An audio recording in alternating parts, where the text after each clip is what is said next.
Hello and welcome to another episode of the Winning with Shopify podcast. If you haven't tuned in before, my name's Nick and I'm a bit rusty because we pre-recorded so much that we missed 2 weeks of Tuesday Tea Break Talks. So I am so sorry. I've actually had more emails because we missed a few weeks and people were like, where'd you get your news from, Nick? And it's like, I'm not giving you my sources or I've got no content. But we're back. We're going to be talking about just this week's news on Shopify. What else we got? I'm going to tell you what tea I'm drinking. Very exciting. It's not the whole Tea Break Talks is not just a cool bit of alliteration, although it is cool alliteration. There's a lot more to it than that. So I'm trying to scroll around my phone. I've got my iPad today because I'm a numpty and I wish I bought it. It'll be a lot easier. We're going to talk about, some Shopify news. We'll talk about some partner news, a few things going on there, some learnings from my agency, and then quote of the week. We got some cool stats about Shopify. You benchmark your store against some of these stats. But anyway, a quick break from the chaos of the week. We did a yoga breath last time I did this, and no, I didn't get cancelled for doing yoga breaths. But yeah, you can take a deep breath if you want while I'm introducing today's tea. It is, in fact, Daisy is doing my notes. Thank you so much, Daisy. Daisy's doing my notes for me now, and she's put on here, we're having lemongrass and ginger, which is what I've got in this cup. In fact, it's got one of our clients, Haven Knox Johnston, one of our clients on it. They're a boat insurance company in the UK and Europe. There you go, shameless plug. We love our clients. This apparently lemongrass and ginger aids, it's aiding digestion, reducing inflammatory. Gosh, please don't picture that. And also promoting relaxation, which is all very exciting. So what's been going on then? Let's talk about Shopify news first. There's loads. We've just kept it to this week's updates. There have been a few bits that I haven't covered, so I'm very, very sorry. If you really, really do want them, send us an email. We do have them written down in our notes here from the weeks I didn't do because the team still got the notes together. So apologies, team. I've been a bit busy, and you can probably tell with the bags under my eyes I haven't slept much. So October 16th. So there's been a few updates here on the shop channel.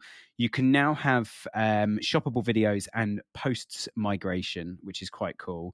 Shoppable videos and posts have been removed from shop product pages and shop stores as part of platform migration, but videos remain discoverable in the shop's home feed. I've always wondered why Shopify, and I know some of you guys at Shopify listen to this, so if you take this idea, you heard it here first, and I don't want any money, I want accreditation for this. It's Nick's idea.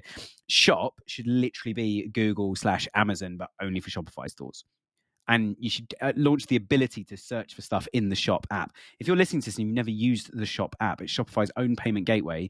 But once you've bought from a retailer, you can see that retailer in the Shop app. So there's loads of stuff. We're calling it Shop Channel here, but the Shop app, which you can go and use, which is amazing. Anyway, another update. So we've increased the product variant limit, which is good. Some of our clients have so many variants. You can now create 2,048.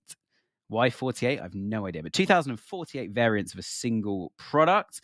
It used to be, quick trivia moment, if you're listening to this with somebody else, turn to them and say, I think it used to be this much. It used to be 100. So you could have 100 variants of a single product. There's a few of our clients I know are going to absolutely go to town on this now by having multiple variants of the product. You can also make things like the title tag H1 and stuff change. So Google sees 2,048 variants of a single product as 2,048 individual products, so size, color, and stuff. There's always these debates in the SEO world we have with clients about when do we use a filtered version of a page? When do we have variants? When do we have individual products? And if you're on a collection, do we show the 8 different colors individually as different products of that item, or do we put them under one with multiple colors underneath? Try both and see what the conversion rate does is often the output. And that's what you need an A/B testing piece of software for. An improvement on some of the products. So the refund screen for returns and exchanges has improved. New dedicated refund system in point of sale, which will let staff, this is cool, because you can do this on Shopify. This is a new dedicated refund screen for the point of sale. So when you're in a physical location doing the transaction, if you give a refund, you don't just have to give money back now. You could say, put the refund to the original payment device, which has always been available, or you can do it to a gift card, store credit, or split the refund. So you could say, if you got $100 to give back, do you want $50 in a gift card, $50 back to your account, which means you don't then lose the entire sale during the return, which is good. You don't want to lose that sale. Quick sip of lemongrass tea. Oh, it is delicious. I boiled the kettle to 70 degrees. We got one of these fancy kettles. You can choose 70, 80, 90, or 100 degrees. And they've got a little label that came with the kettle. It tells you how hot to boil it. But 70 degrees is perfect for herbal tea. If you want an English breakfast tea, which I do drink on the show quite a lot, you've got to go up to 100 for that bad boy. Wait for it to cool down a bit and then add your milk. I'm not that obsessed. That's just what I read on ChatGPT. Right, partner news. So there is space for another partner at the moment. So if you're looking at the show and going, we could definitely tell more people about our amazing app or agency or software or consultancy or whatever you might provide, feel free to reach out to us. The other bit of partner news we've got at the moment from our sponsor Seguno is we did a webinar a while ago. This is how long my weekend's been. I cannot remember if it was last week or the week before. In fact, I'm just going to check my diary while we're recording because dates are important, people. It was not last week. Is it 3 weeks ago? No, it's definitely not 3 weeks ago. That's crazy talk. It was on the 8th, so it was 2 weeks ago. On the 8th of October. It's on our YouTube channel. We also released it as a podcast episode if you want to go and check that out. We had a webinar where Rob, my colleague, who's literally just the other side of that door right now on the phone to a client in one of our meeting rooms, which I have to tiptoe through to get into the podcast room because I'm actually in a cupboard. We converted a cupboard, but we're building a new podcast room in the near future. So stay tuned for that. If that's news to you, Byron, it's in my notes for our next catch up. So we'll talk about it then. But Rob and the team at Seguno were both on a webinar I was hosting, and they were talking a lot about how to get ready for Black Friday. Rob from a website, SEO, PPC, CRO perspective, and Seguno from an email and discounting perspective. If you haven't caught any of these episodes or any of the stuff we've been talking about from Seguno recently, Seguno did an enormous report from a huge volume of brands about discounts. And one of the big things that's come out of it, and you can hear more in the webinar, you can also hear from, I think it was Kara or Kira we had on the show from Seguno as well, talking about unique discount codes are phenomenally good, and actually using generic discount codes outweigh not using discount codes in some situations. So there's a lot to look at in that, and there's a lot of money you can make getting discounting right. So there's a webinar, so definitely go and check that out. It's one of the biggest things we've been doing over the last few weeks. Again, you can tell I've been really preoccupied. It's been very, very busy in the agency and in my personal life, which has been very, very good. And I'm not complaining at all, but it's why I haven't been on the ball with Tuesday Talks at all.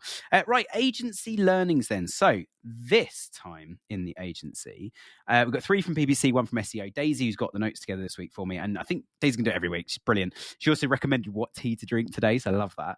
Daisy's put 3 from PPC because she's in the PPC team, and 1 from SEO. So one of them was we're reviewing product titles. I talk about product titles in Google Shopping quite a lot on the show already. For a coffee company, we've added the roast type into the feed title, and the click-through rate has gone up 85%. So 85% more clicks. So if it was 2%, it's going to test my maths now, it's now 370%. I think that's right. That's not bad for a Monday. I record these on Monday, even though they're called Tuesday Tea Break Talks, because the guys need time to edit. We've been using target impression share for lots and lots of brand campaigns. So when people type in your brand name and trigger you, and we can lower your click cost quite significantly doing that. We're now starting to move away from that. Although it's great, it did lower the volume of impressions and clicks quite significantly to get that low click cost. So we're now using a combination of that and a few other ones to get a higher ROI on those brand campaigns. But most importantly, you want to get your brand clicks as cheaply as possible while still converting people. One of the biggest things brands get wrong on PPC is when the ads come up, they just send into homepage and just go, we're this, say, Original Penguin. I'm wearing their shirt right now. Love these shirts. So soft. I don't want to plug how soft it was. You can't see that. But if you are in the market for a new shirt, I don't know if they sell them in the US, but in the UK, Original Penguin, such a good designer shirt. It makes even me look slightly trim, which I know is a lie. But anyway, we're trying to have fun on Tuesday Tea Break Talks. And as you can tell, I've had too much coffee today. I'm quite hyper. But so with PPC, we find so often when the ad comes up, so Original Penguin's ad, the ad comes up and you've actually searched Original Penguin blue size medium shirt. And what doesn't come up is one of their shirts in size medium and dark blue, and you click on it and it lands on that page. You just get the generic brand ads, which lands you on the homepage, and then you've got to go through that whole journey again. So you lose people with that friction. And Original Penguin, you can buy it from lots and lots of different shops. They are as much a retailer as they are a wholesaler. So actually getting that sale direct is worth paying a bit more.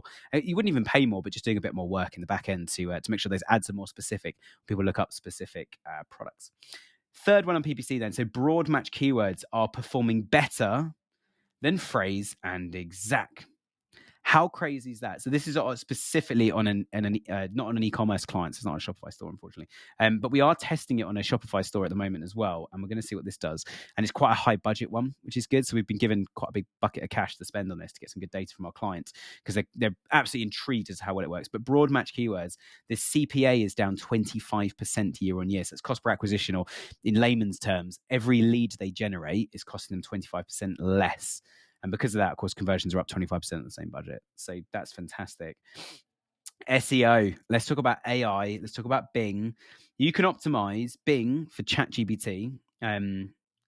Sorry, it says it's probably my fault. There's a slight typo in that, and it reads quite funny, but I won't read it out because it's not very polite. But ChatGPT, optimizing Bing for ChatGPT in Bing Webmaster Tools, you can do a site scan and implement Index Now, which allows immediate indexing of content for Bing ChatGPT, and it says in capitals here. Loves this, and it's got three exclamation marks in the end as well. Sorry, I take my glasses off because they reflect on the lights when I'm recording, so I can't actually read things very well, but there we go. I feel like maybe we should just get, if you want Daisy just to run one of these, let me know. She'd love to do one of them, but podcasting's not her bag. But if you want Daisy to run one instead of me, then let me know. I did put some of these bits in though. Before that, quote of the week. We're going to call it Quivia trivia, a question about some trivia, which equals Quivia.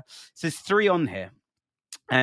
So what is the average? There's 3 averages here, and we're going to go through these in turn. I'm going to have 3 sips of tea between them. The average customer retention rate on Shopify, and it's got a little range here. So it's a 10% range. What is the average customer retention rate on Shopify? Quickly say to someone near you, or think out loud, or shout the number in the middle of the gym if you're on a treadmill. The average customer retention rate on Shopify is between 70 and 80%. 7080, between 70 and 80%. That is insane. That's insane retention. Right, the conversion rate. We get asked quite a lot by brands and businesses, what's a good conversion rate? And we always say the one that makes you money. We have some clients with a 0.0001% conversion rate. Yes, it's that bad, but it makes them so much money when they get a conversion. They need 2 a year and the business has grown. Like, we've got a client who only has 1 client. And if we get them a second client, which we've been working on, and we're very close to doing that now, then they've doubled the size of the entire organization. So what is the average Shopify conversion rate, just as a percentage metric? Any ideas? Number sip of tea? Oh, it's so good. And 70 degrees means it's drinkable. The average conversion rate on Shopify is 1.4%. 1.4%. Slightly lower than I expected, but that's fine. But I guess there's a lot of bad stores out there, isn't it? I don't know. The thing I don't know on these stats is whether that's the volume of all transactions on Shopify compared to all sessions on Shopify, or whether that's like one conversion rate per store and then an average across all stores. But 1.4%, I'd say it's lower than I expected, lower than I would expect on most brands that we work with, but that's higher than I would expect across all stores. That's quite impressive, actually. The global average order value on Shopify. What is the global average order value on Shopify? The average amount everybody pays. Is it median? I don't know. But yeah, I was always good at maths. I can do math sums. It's remembering all the words. Sip of tea. So the global average order value is $144. 144, which again is very healthy across all Shopify stores in the entire world. That is quite healthy. So last thing, Daisy said, make sure you remind everybody, Nick, that Black Friday is coming up, in case you can't remember. Black Friday is, what day is it? It's right at the end of November now, and then Cyber Monday, I think, is like the first or 2nd of December. Can't remember. But yeah, Black Friday is coming up in a few weeks. We are well into peak. Black Friday is quite late this year as well. So a lot of brands would hold off all their Christmas sales and stuff until Black Friday was done. But this year, you want to get all of that live probably earlier, based on the day of Black Friday, and then pump it up at the end sort of thing. But yeah, make sure you tune in on Friday. We have a phenomenally epic episode going out this week. It's very, very exciting. One of the biggest episodes I've ever done. And I've been doing this for 5.5 years, nearly 5.5 years, since June 2020. It's the biggest episode I've ever done in terms of the guest we've got on, the weight that's going to go behind it, and the amount of views we're going to get. If you haven't already, check out our Instagram. We're going viral every week. We're getting nearly 1 million views on one single reel that we post every Friday. It's absolutely insane. I think our top one now is about 800,000 views, and all of them the last few weeks are up in the 700,000s. And we spend next to nothing advertising it. We just give it a tiny little boost, and then the algorithm kicks in from there. You can check us out on TikTok. You can go on our website and sign up to our newsletter, which Seguno help us run because they're an email platform and they're one of our sponsors. So yeah, make sure you engage with the show as much as you possibly can. If you want any help with your business, we start with companies that are doing sort of $500,000 to $1 million a year on Shopify upwards. So reach out if you want any help on that. But anyway, it's been great to have you. And sorry I'm a bit rusty today and a bit distracted. I've had far too much coffee, not enough sleep, and I haven't done one of these for about 3 weeks. So it's great to be back. And I hope you enjoyed Friday's episode as well. If you haven't already, hit the subscribe button, and that is enough from me. So thanks for tuning in. See you next time.